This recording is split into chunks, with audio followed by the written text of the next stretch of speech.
All right, you're back. It's still Breakfast Connector on Africa Business Radio. My name remains Abimbola, and we are going into a conversation for this Tuesday edition of Sector Tuesday of the show. I've got guests in the studio, and we're going to have a conversation around innovation, innovating your way to success. And it's an interesting one. In preparing for this conversation, I had to look up my guests, and maybe after this show, I'll just start working for her. So we have the CEO of Contrial Stores, makers of the Stockfare App. It used to be the iMonitor app. She's with us here in the studio, Ezinne Uko. Good morning. Hello, good morning, Abimbola. I'm fine. How are you? And also we have Mr. Brian Echije in the studio as well. Good morning. Good morning. Nice to be here. Yeah. So I read that your company, Stockfare, was inspired by a visit to a businessman at Ladipo Market. Mm. I'm sure it's an interesting story. Do you mind sharing it with us? Yeah, of course. But the beautiful thing about this story is it's not much of an inspiration as it is validation for the journey we had started many years back. But going there, Stockfare was started basically to help businesses or business owners in Nigeria drive efficiency, go from I buy, I sell, I give thanks to God, to now possibly having data, accurate business data and information, and in real time. So us going to Ladipo, it was a hectic day, but it was really worth it, because even the journey to getting there, and then getting there, you see real business people. For instance, the man I like to always talk about, his name is Chief Obi. Yeah, he's a spare parts dealer. And then a man like Mr. B used to have about 6 shops. But by the time we were there, he had to close down 5 of them and then began to man 1. So the reason was that he couldn't manage his inventory, he couldn't manage his stocks, he was making losses here and there. And then his boys, on the other hand, were getting rich and building houses, and then they're doing it off of his business, of course. So you cannot manage. And then the problem Mr. B was having as well was that he was managing his business with a thick note and a pen, which is the typical trust me. Even yesterday, I went into a shop to buy something, and then the place looks very sophisticated. And then she finishes the sale, and then she now goes back to her paper to take down things. So I'm like, okay, madam, what's up? At this point, I think we should be making changes. Yeah, so us seeing the market there, and then Mr. Obi's, especially in the Ladipo axis, spare parts, Mr. Obi is at least 1 in 1,000. So having to see that need, imagine having to close shops, 5 of your shops, and then sit down to man 1 because you're not able to properly manage your inventory. So seeing that need, seeing that our product is actually solving a real problem for businesses was a validation. So it made us decide to go hard to get this thing done. Yeah. I can just imagine the quantity and quality of data that you will have gotten, from Ladipo markets, in developing, the solutions that you did. Maybe, somebody should do this or carry out a similar survey for like Idumota or Onigbo Oyigbo is another place, and that's just Lagos. I mean, absolutely. if you go to the east, Lagos, there's still the markets in the east. There's still Ariaria market. I mean, Ariaria market in about how many? You could find about 5,000 shops. Yeah, more than that. More than that, right? And there was a time they were talking about having their own independent power, so because I mean, it's such a huge market. The Computer Village market at Ikeja was, I think the last time they valued it was about 2 billion. I'm not sure if it's naira now or dollars. And in the early 2000s, when I was at the Oyigbo market, then there are over about 10 banks there, and those spare parts dealers.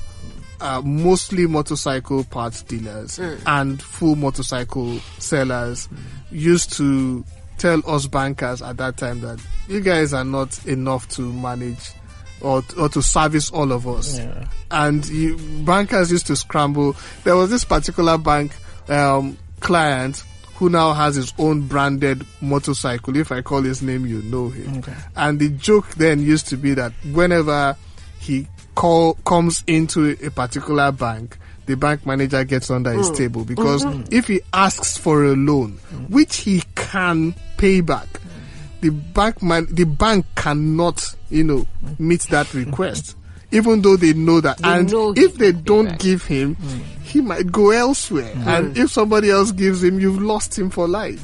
So they really avoid him. Yeah, we're going to say I was going to say something in relation to that. You see why a bank manager would not give him the loan he's asking for? It's because there is no data.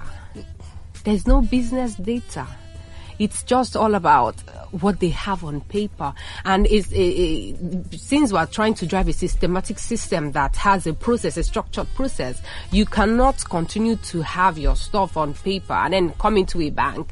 So you need to show a profile of this is what my turnout is, this is what my output is, this is what I can get out, these are the amount of products that I am able to sell, this, that, and this is the amount of money I'm able. So you need to show that to someone. So regardless of the money you come to the bank to deposit, someone needs to see a working process of your business. So some of our businesses or business operators, as it were, in this climb do not have such accurate data, and that's where Stockfare comes in as well, to be able to help them access to loans and funding, even insurance going forward.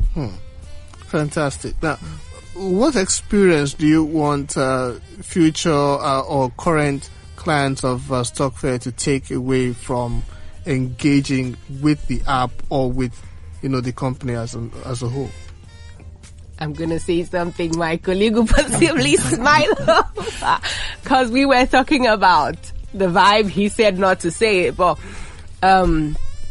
we want a Stockfare. First of all, the roadmap for a customer, Stockfare customer, at least for the next 3 months, we want this customer to be able to at least begin to know, begin to understand their businesses proper, understand their staff, because with our app you can be able to manage your staff productivity, you can be able to manage your customers, you can be able to track your profit and loss, and then also your business expenses. So we want a business person using our app to see us as a tool for business in motion, for them to say, okay, for them to look at us, and with all that the tool is able to provide for them, you can look at it and then you're like, okay, now I think I'm in business, because now you somehow your business is at your fingertips and you can make real-time decisions and effectively and efficiently. What are some of the best or encouraging testimonials you've gotten from clients who have used your product? Yeah, I remember one, 2 sad babies. Like she had been calling, and then I had to go visit her. So sometimes people look at it and they're like, oh my God, it's so difficult, I don't know what to do. But then by the time I was able to I explained it to her properly, she got it. And you could see that she literally She literally lit up, She literally lit up and she was excited. So she said, so you mean I can be wherever I am and then I know exactly what my sales girl is doing at the shop, And I'm like, yeah. And even just yesterday, like the lady I met at her place that was taking down on her notes and paper, she was like, I want to pay for 2 months. I'm like, go ahead. Let's get it done. Because people now begin to understand that for something as cheap, I can carry my business with me. I can see what is working and what is not working. I can make fast decisions to turn things around. Yeah. So just as an addendum, we're not just particular about our growth. We're a lot more interested in the businesses. So one business at a time. So we have a user journey. So we expect that in the first 3 months, a user must have understood how to use the app and how to succeed as a business. So you're not just downloading an app. We will work you through the process. You are not just alone on this. We are walking the journey with you. And then in the next 6 months after that, we're looking at the business owner implementing all they've learned. And that is business growth. And then the last but not the final lap, in 12 months, we expect that the user must have started aiming towards expansion. Very critical. So that is where she mentioned access to loans and then the insurance and then the credit lines from FMCG owners. So it's Stockfare is not just one of those apps. It's an app that was built out of love, to ensure that business owners can genuinely grow in time and in space. I mean, it has to be solving. You have to be solving a problem.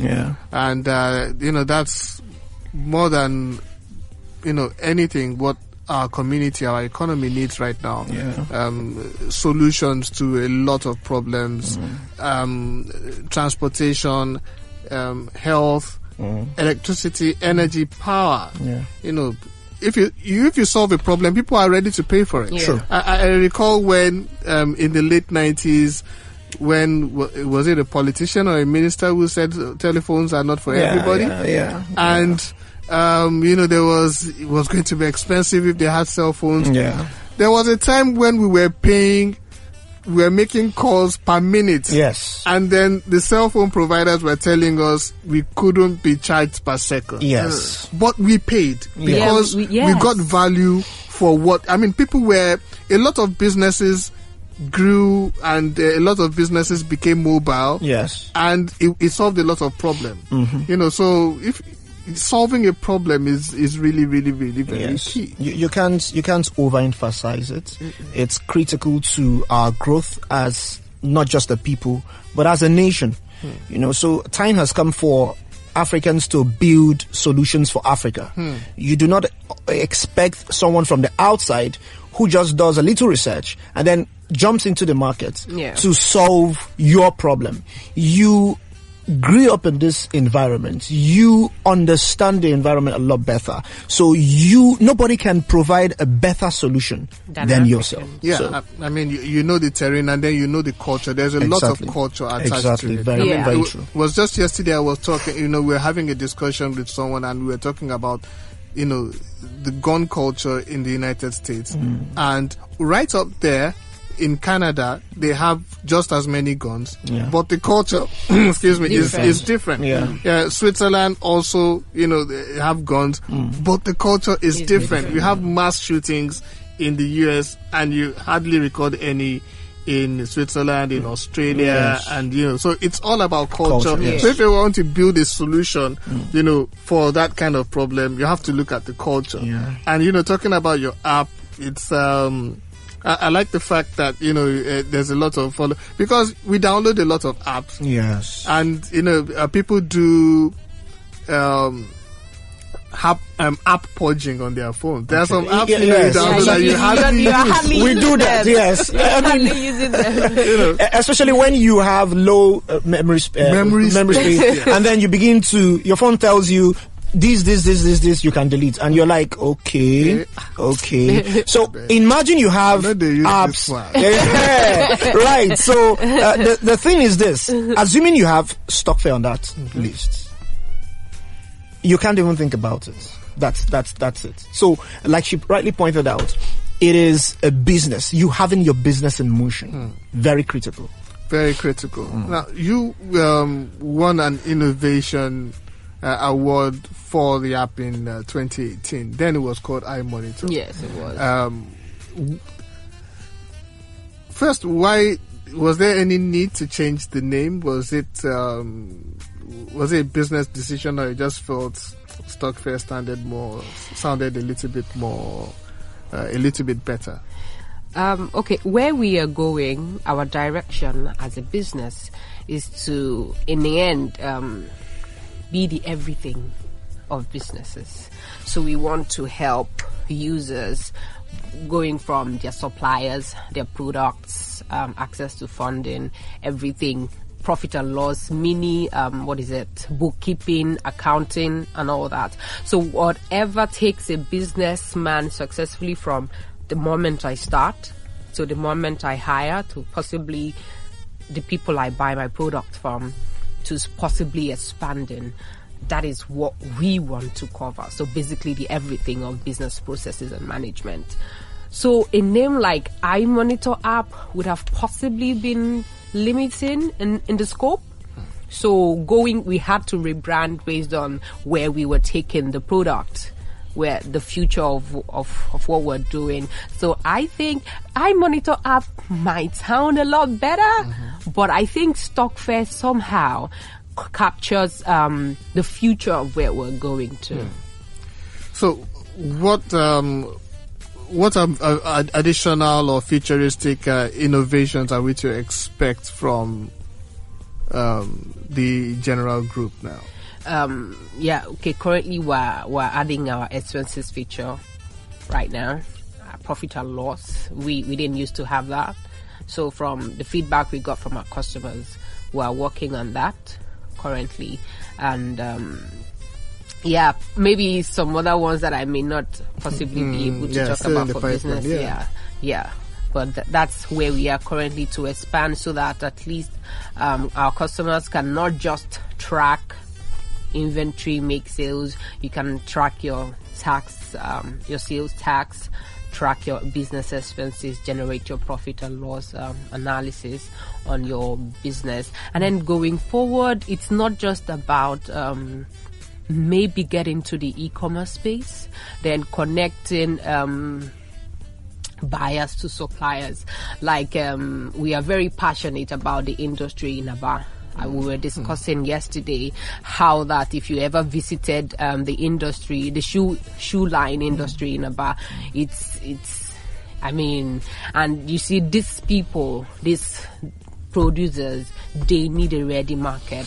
So in the future, we intend to plug them on to the system and then possibly connect them to outside buyers that are not just people buying in Nigeria, maybe outside buyers from Congo, from Cameroon, supply and all that on the system. Fantastic. The pandemic has really, really changed the business landscape. Some businesses, unfortunately, are no more. Some have had to rejig and rebrand. I know some businesses that their staff are not coming in. Some particular staff are not coming in till next year. They've told some people, keep working from home. You still get paid, but keep working from home up until next year. How has this pandemic affected your operations, as if it has? It affected us negatively and it affected us positively. On the positive side, we don't have to pay rent anymore. Yes. That's the future. That's what everybody wants. On the positive side, we don't have to. And then you find that the teams that are working from home, somehow their output is a lot more higher than having to deal with the Lagos traffic, going back and forth. Their state of mind pretty messed up. So output from the team has been a lot more higher, and then we're able to deliver products faster than we would have before now. But then the downside of it is because our direct customers have been directly affected by it, customer acquisition was a little bit slow because they themselves, they want to use the system, but then they want to stock up as well. And then with everything, so in that aspect, and then also we'd normally do customer follow-up and all that, physical follow-ups, trying to help. All that was a little bit hampered for the time being, but yeah, things are picking up. Quite gradually. It's also important to note that there is always a learning moment from all that has happened. All right. So for us, it's redefining our work schedule. And the truth is this, you would find out that, like she rightly pointed out, output had increased. Because if you stay in Lagos, you would agree with me that traffic is, in fact, you spend most of your productive time or hours, being in traffic. You're stuck in traffic, and then same going. But guess what? There is also the part where the staff can work around the clock, right? So it's amazing that you wake up, let's say around 12 or 1 a.m. You see a message and you're like, oh, nice, fantastic, and it's fun. Can I appeal to you not to say that, because a lot of us are really suffering from that. Okay. Because this stay-at-home thing is a scam. It's a scam. You tend to work more at home. Yes, you work more from home. There is this thing at the back of the employer's mind that maybe you are working from home. Yes. So at 9 p.m., maybe you are working from home. Yes. At 12 midnight, they're sending you a message, and you have to respond because in your own mind you to feel, I'm working from home. Yeah. So every hour is a work hour. There's no, no resumption time. There's no closing time. Yeah. So it's a scam. But I mean, if it's bringing out the best, right? If productivity is not dropping, then it's a good thing. Yeah, it's a good thing. Well, let me agree with you. Let me agree with you. I mean, I discover now that I work 7 days a week. Okay. Absolutely. Every day we are working. We are, one thing or the other. The other day, someone sent me a message. I had to tell him, dude, I had to go religious. I said, it's my Sabbath. Because I had to take a break. So what advice, do you have for the future innovator? Someone also who, is having an idea and maybe having some challenges, translating that idea, that concept into reality? For me, I think the first step is to start. You may not get it very well initially, but just keep going. Stockfare didn't start today. We started this journey 2013. And 2013, it was just an idea, bordering on efficiency. That was all it was. And to be frank, as at that time, I didn't quite understand it. But I knew I had to do it. I knew it was something. And then having to make my market research at the time, interacting with Brian all the time, we really figured out that this was something we had to do. But we couldn't, so we had to start. So I'm going to say, and then you start, you have the problem of funding. And possibly say, once you leave NYSC, go and start your business or start a business, is a scam. Don't do it. I was at that place, hoping somehow money was going to come. I'm a lawyer, by the way. Hoping somehow funding was going to come, but it didn't. So I had to go and get a job.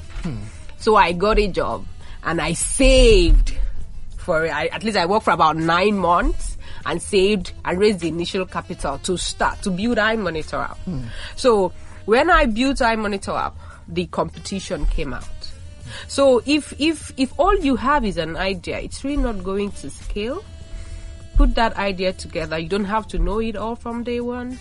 Put it together, start something. If you have a degree, get a job. Raise money from your job and put it back in. Eventually something is going to come out. Having to deal with a competition, I think an investor or someone who is giving you grants wants to see a prototype, wants to see that you have built something and then you have gone out and tested the market. And then also numbers matter. The volume of the customer you're serving or you intend to serve is what will make them say, okay, I want to go on this journey with this person. So if your number is really small, you might have a little bit of a problem. So it could be a business that maybe you and your family and friends can raise money to solve. But if it's a real major problem with a real major number, then you can you would get something going for you, and then keep trying. It took me how many years, Brian? It took us how many years to get here? So it's been almost a decade. 2013, It's getting close to a decade. It's just three years short of a decade. So, 2013. So like the first thing, get the idea, put it together, get a job. Get something that enables you to fund it. Don't just say, I can't work for anybody. No, sir, no go work like that. Right. Get something that you can fund that idea with. Build a prototype of it, whatever it is. Then take it out there. Eventually, someone is going to see you. Someone is going to... And then there are several other grants that you could apply for. Apply. I applied for Tony Elumelu. I think they turned me down 3 times. Like, 3 times, man. Stop turning me down. Yeah, and then eventually I got this big win that has brought us here. So yeah, I think for me that's... Look at me now. Oh my word. The other day I was watching a video of the deals that I don't know if you watch Shark Tank. Yeah, some of the deals that the sharks missed out on, and a lot of them turned out to be very lucrative. Yeah. And some of them I was wondering, even me that I'm not even an eel or a small fish, I'm wondering, how did these guys miss out on this? And I'm wondering why. But it's very important that anyone with an idea validates the idea, and that is very key, because it is in that validation that you get your conviction, personal conviction, to keep moving. Having said this, it is also not enough to have just an idea. It is also important for you to write it down, put it down. Whatever is not written does not exist. So it's very important that any innovator or ideator starts putting something down. Business plan, business model, canvas, start putting something down. And you see, the beauty of putting something down is, as you're seeing it, you keep working on it. And mind you, you may most likely fail. But you see, the beauty of failure is that failure in its essence is also progress, because it helps you to move a step further. Now, moving beyond that, it is also important for every innovator to start networking, get the right resources, start meeting people, because you never can tell who has the key to unlock whatever resources, be it human, be it financial resource, that you may need. And then you have to talk. Keep talking. Talk to people, talk to yourself, talk to anything, everything. Somehow, the universe will begin to send the right vibration. And then people that will be a source of support will begin to gravitate towards you. Very critical. Preach it. Yeah, I mean, what you said about writing it down, I remember once, I think it was in 2004, I had, this idea for something, and then I wrote it down. I sent it to one of my friends, and it wasn't until 2018 that he called me up. Okay. And it was like, yeah, there was a time you sent me something. I mean, this was in the days of early Yahooing, when people were just getting email addresses. Cafe. And it was like, and I had to, at that time I had gone through about 4 laptops and a desktop, and I couldn't remember where that file was anymore. So I had to go back into my sent items from 2000 and 2003 or 2004 to get it out, and then I gave it to him, and he said, "Yeah, let's do this thing. Yeah, I think this thing will work." Many years after. So I mean, yeah, it just goes back to putting things down. Yeah, I think another thing we also need to look at is some ideas are not really ripe for the African market. I mean, maybe this can be a talk for another day, but it is also important that you don't let that deter you. Don't let it deter you. You might get lots of rejections and say, "Oh, we don't need it now. We don't need it now." But keep at it. There is what they call the first mover premise. There's the first mover advantage. The moment you are there, keep playing in the space. Keep playing the thing. One day there will be an opening, and then you'll get it. Yeah. Fantastic. Oh, wow. It's been a very interesting discussion, very innovative, very eye-opening.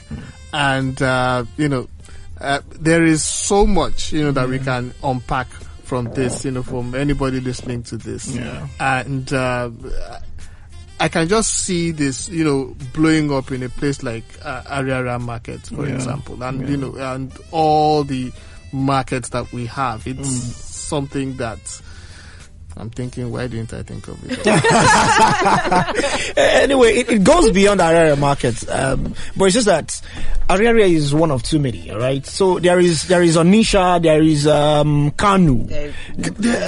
You see, so lots of so you see that this is something that we are here for. We're going to do that, all right? So I think we would also want a situation whereby we'll get an opportunity to keep expounding on these things as it is hot. So yeah. Okay, well, unfortunately, we just have to put a pin in it here. And, the podcast will be available online, and I'm sure, somebody will be taking something away from this conversation. I know I have. Yeah. I know I have. So we've been talking to Ezinne Uko, the CEO of the founding company for Stockfare, as well as brand HAG. Thank you guys Thank for you very being much. here live in the studio. It's a pleasure. Thank you. It's a pleasure. All right, the Breakfast Connector continues in a bit. Stay with us.